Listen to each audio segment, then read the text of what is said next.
Sarah Peel. This podcast is going to be all about the topic of entrepreneurship and handling and tackling issues that come up with it, as well as inspiration and recording my own past track record with it, as well as my current adventures and hopes of getting back into the business. So, you're probably wondering, why should you listen to this podcast? Which is a perfectly good question because nobody wants to waste their time on something and not know what's about. So, since this is the first episode, I wanted to kind of go into the backstory of who I am, why you should listen to me, as well as what you can start expecting from this podcast. So, as I mentioned earlier, I am your host, Sarah Peel. I was a freelance writer for about 6 or 7 years, give or take, depending on how you want to calculate it. I started in the industry as a experiment, really, to see if people could really make money online, because as you know, if you go online, you see a lot of ads, a lot of people talking about it, a lot of people dream of it, and knowing my own personal back history and seeing people around me trying and not succeeding, I wasn't even positive and sure that you could actually make money from home. So it started out as a project. So let's go ahead and get into the backstory and history of it. So let's go back to the year 2008. I was a newly 18-year-old girl, already graduated high school about almost 2 years ago before. And I was living here in Savannah, Georgia, where I currently live, and it was difficult to get a good job. If you know anything about the city of Savannah, you will know that a lot of it is tourism based and port. So, and we also have our military base here. We also buy Fort Stewart in Hinesville, Georgia, which is also another military.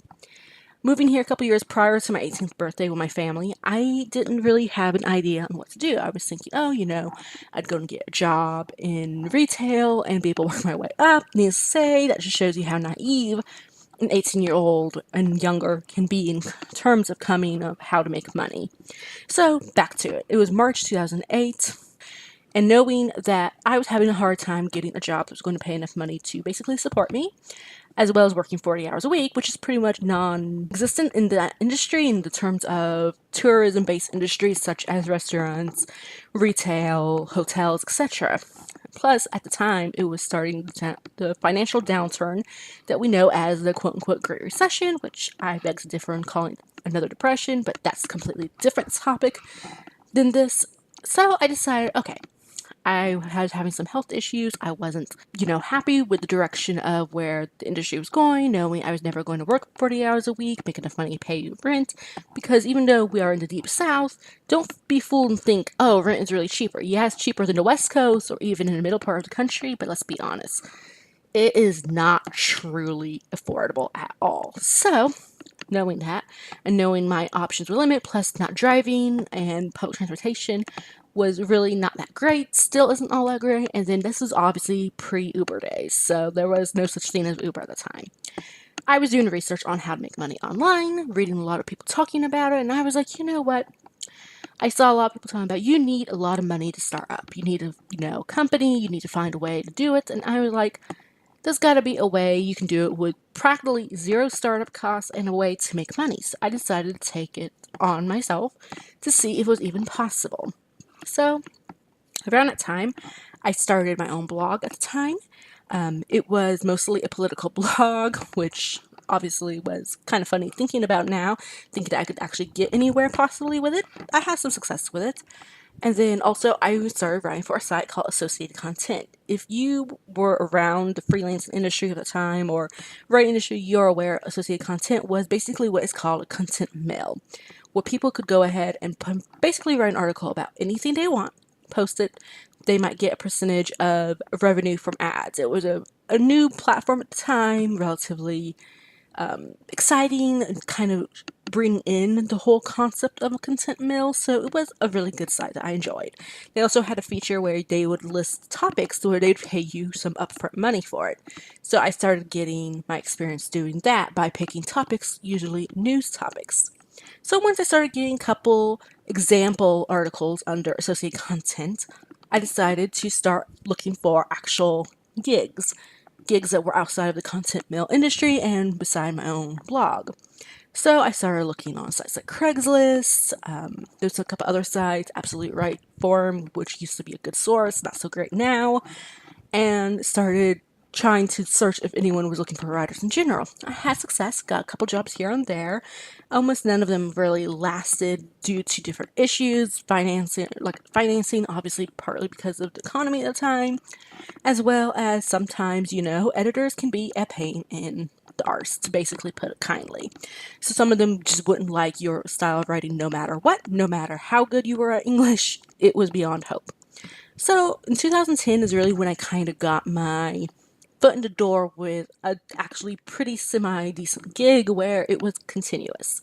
It was for a website talking about teen issues or teen celebrities and news around that. I enjoyed it, gave me an excuse to kind of be all into everything around that in terms of what's hip, what's new, kind of kept me young feeling, even though I was still young because I was only 20 at the time, as well as giving me a new frontier in terms of like interviewing celebrities, movie reviews. So it kind of diversified my skill set, which was exciting. Great time. I loved it. It was a good job. With that, obviously, though, money wasn't that great. Again, we were kind of in the middle of the economic downturn. The owner of the site wasn't all that great in terms of wanting to finance. They wanted to get rich, but they didn't really want any paid that money to anyone else or give those benefits. But this was earlier on in the day, so I was kind of naive with this. So basically, from that time, I started looking for other writing gigs. I got some, come and gone. I did a little work for textbroker.com, which was, again, a decent site at the time. It's still around. I don't know how good they're paying or how much money you can really make, but for a while there, it was a good way to have a semi-steady stream of income while trying to build your own clientele base. So around that time, obviously I wasn't making nearly enough money. We had some family issues at the time that came on, where basically paying rent and bills and food and all that kind of fell on everyone else. So at the time, we had to find a way to make more money. And like I said, my job at the time that I had wasn't paying me all that great. I was determined to find a way. So I started dabbling in other things, sort of along the base of what I actually studied to be before, which was PC repair. That didn't work out so great.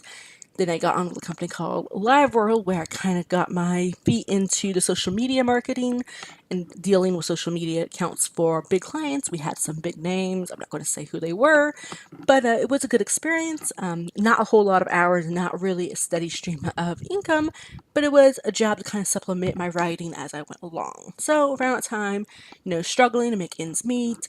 I didn't really know where to take my marketing. I didn't really know where to find good jobs because that kind of industry was kind of drying up at the time because advertising revenues were down. There wasn't a lot of money to go around be had in advertising, and it just altogether kind of sucked. So around that time, I started, doing social media management, writing, and then I ended up getting a third job with my current job that I do where we helped with e-learning. And it was a great source of relief. It was 40 hours a week, steady. I was happy. I was grateful.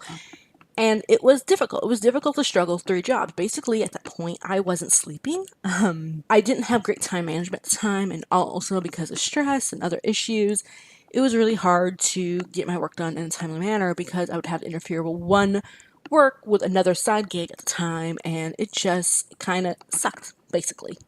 So around 2014 and 2005, I decided on taking a serious look at what my current job was, where I was making the most money, and I made the decision to basically get out of the industry, to quit being a writer and quit being a social media manager because I just wasn't making enough money there, and most of my time went elsewhere, and I needed to invest back into myself and my health. So I quit those jobs. I wasn't really all that sad at first. I was kind of happy and relieved. It was nice to kind of get a break and kind of get my ball bearings back together and just sort of relax and just deal with what my main job was. Well, now let's fast forward to 2018. After working with that job, still love it. It's still a great industry, but that itching for independence is coming back. Of trying to basically become something more than just an employee for another company. I want to kind of have a desire to run my own company, my own side hustle, have a little bit more financial independence, as well as something to be proud of. Because as you know, everyone instinctively wants something to be proud of and call their own. Well, that's where we are here today. This is why I'm coming up with this podcast, because during the 6 or 7 years of me working in the freelance industry, I would meet people who would, if they knew what I was doing, because a lot of people who don't know the term freelance writing at all, what it entails, people who did know what I was, if I just said I was a writer, a lot of people would say, how can you get started? Like, how can I get started on my own side hustle, my own project, my own business? I have no idea, which is basically where I was in 2008. I had no idea. I was blind in faith. I believed in myself when no one else really believed me. And I knew that, it was an experiment. I was going to see if I could do anything with it and see if I could basically turn a profit. Which, in a way, I did turn a profit. Would most people say it was success? Probably not. But for someone who really had no idea what they were doing and being able to sustain themselves with that income for all those years, I would say, in my opinion, it was a small success, because it really was going into the industry with no idea of what to expect, what it entailed, what needed to be done to make me more successful, going in completely blinded and just trusting in myself and in a higher power and just hoping to be successful. So a lot of people, of course, wanted to know, how can they do it? How can they become a freelance writer or blogger, whatever? So during those times of me working and doing that in the industry, I did help a lot of people. I would encourage them. I would tell them the steps that I took to become in it. Become in. And I know a lot of freelancers and a lot of people in the work at home industry, to be honest, won't do that because there's a lot of competition already. So it's one way to help keep competition low by not sharing that info with others. And I wouldn't say that's a good practice per se. I understand where it comes from, but really we should be encouraging others, because in this great wide world, there's plenty of people and fans and companies that we really don't need to feel the need to keep competition on the lower side. There's enough room for everybody. You probably hear a lot of YouTubers referring to that when they're talking about trying to teach people to become successful. And it's true. There is a lot of room for everyone. You just got to find an angle to take it and navigate it in such a way where you stand out for this reason compared to your competition. Give people a reason to believe you and to trust you and listen to you. So at the time, I helped people. I told them what I did. Start a blog, start with content mills, build up a portfolio, set your rates, know what kind of niche you want to be into, things along those lines. And some people actually did. They had success with it. They went for it. They had success. Others, if there was obviously no really will to work and looking for an easy way, they kind of fell out of it, which is fine. Not, it's not for everyone, friends, right? Or even really running your own business isn't for everyone, which we'll get more into that in future episodes. But it's a really good reminder to know that there is enough room for everyone. So knowing that, and then knowing that my company has always told me that I'm, good at kind of building up from nowhere and from the ground, as they see that I did it with my own personal role in the company and helping people. I'm kind of seen as a humanitarian within my company. So it's kind of fun to see that people recognize my passion for helping others. And it's kind of something that fell out of the way when I switched from working for myself for a company. So I decided, you know what, between knowing everyone coming to me and wanting to know how to work at home, how to build your own company, along with my past experience and history and running it for a couple of years successfully and knowing roadblocks I ran into, things looking back I would have changed now, I decided hindsight is 2020. So I decided to start a podcast to basically teach others what I wish I knew when I started, as well as document my own journey back into it. So that is what Entrepreneur Byte is hoping to break down the topic of entrepreneurship, working for yourself, starting a company, making something out of nothing, essentially, doing it with a low startup cost, and helping others do it, as well as knowing that, there's enough room for everyone, being that ray of hope and let people know it's possible, as well as my own attempt to get back into it.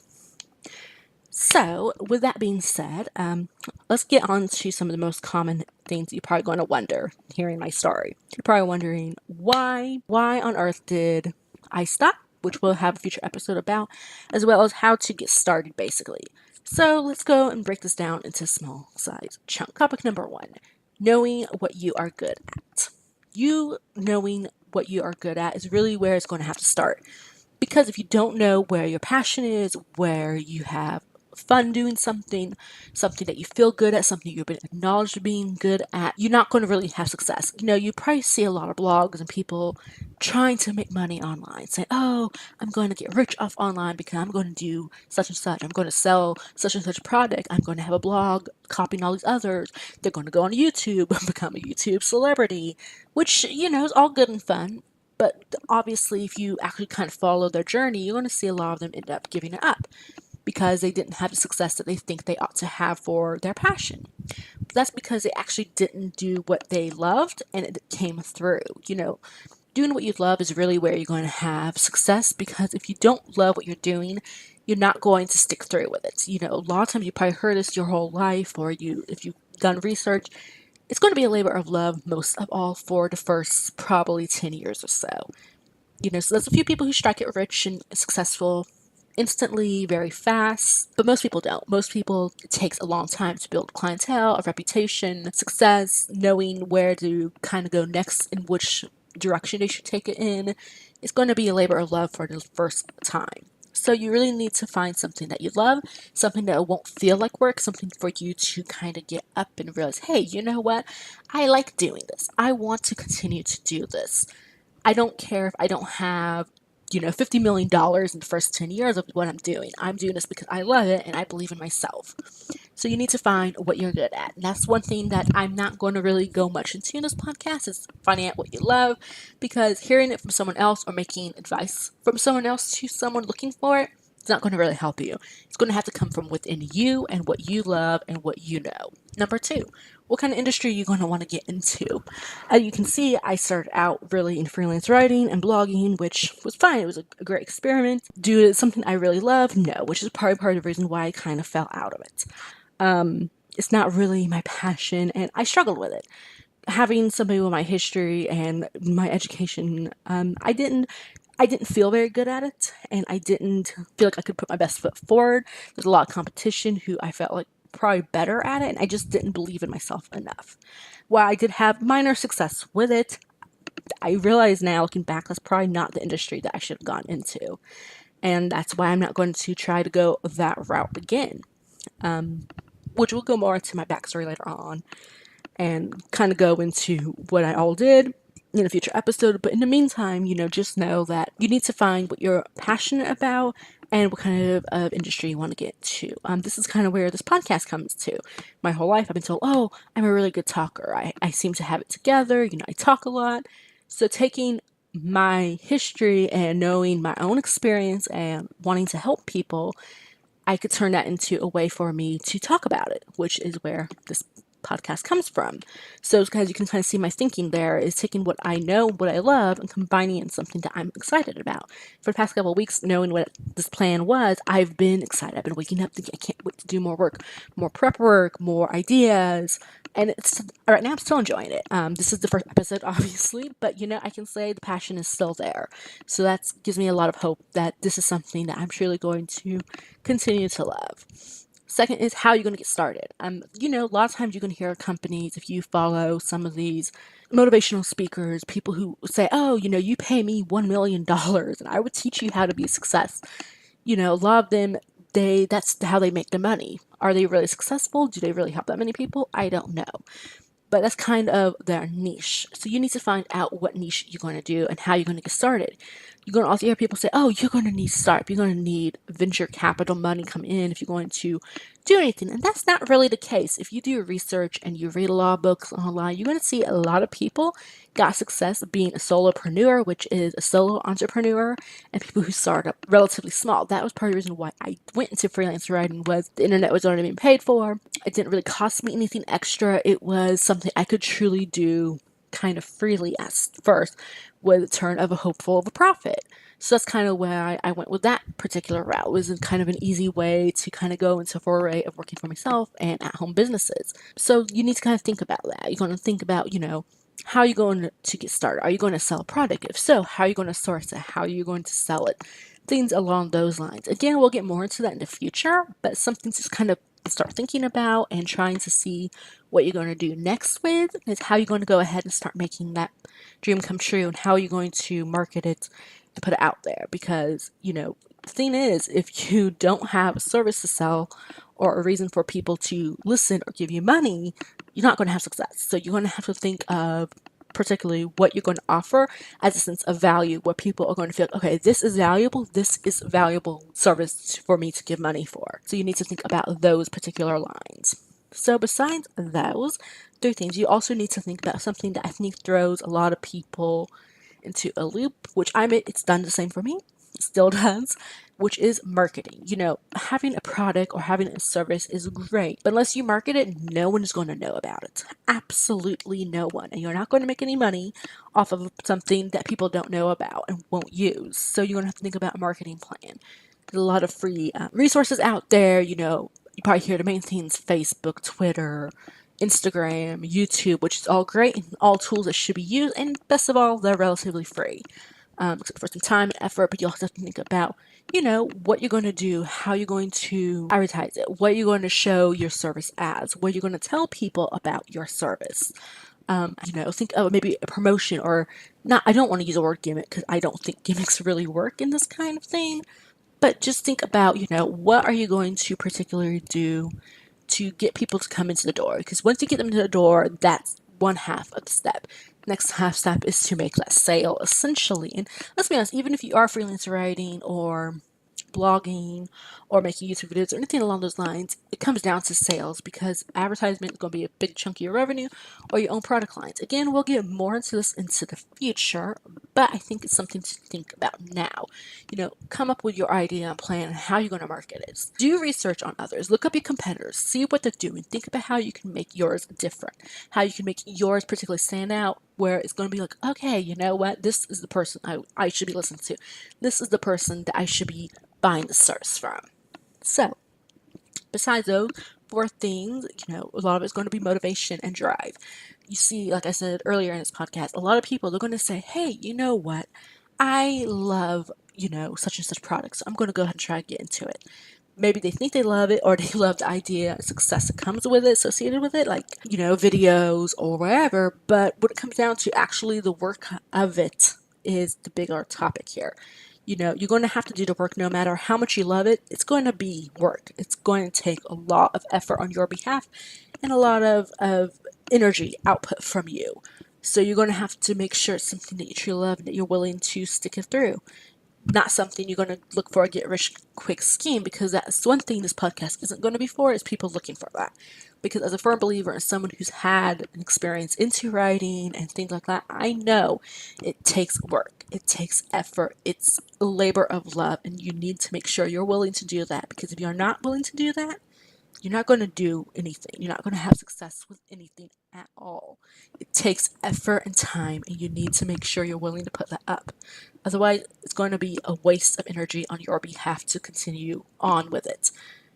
And that's another thing you need to think about is it something that you're going to really want to stick through? Is it something you could see yourself doing 10, 20, 15, 30 years from now? So you're going to have to think about that, because if you don't, you're not going to be very successful at all with it. What is the point of doing something if you're not going to be happy with it or successful with it, if you're going to give up with it in a couple of days? That is something you need to seriously think about, something that I really want to encourage people to think about, because a lot of people, they don't stick through with it. Besides those points, what else you can expect from this podcast is I'm hoping to give people a lot of hope, advice, talking about different things that you see or hear about, as well as some genuine advice and talking about getting started, what steps you should take, marketing advice, things along those lines, because that's really where you're going to have the most issues and most problems. And if you don't know how to handle it, you're going to give it up.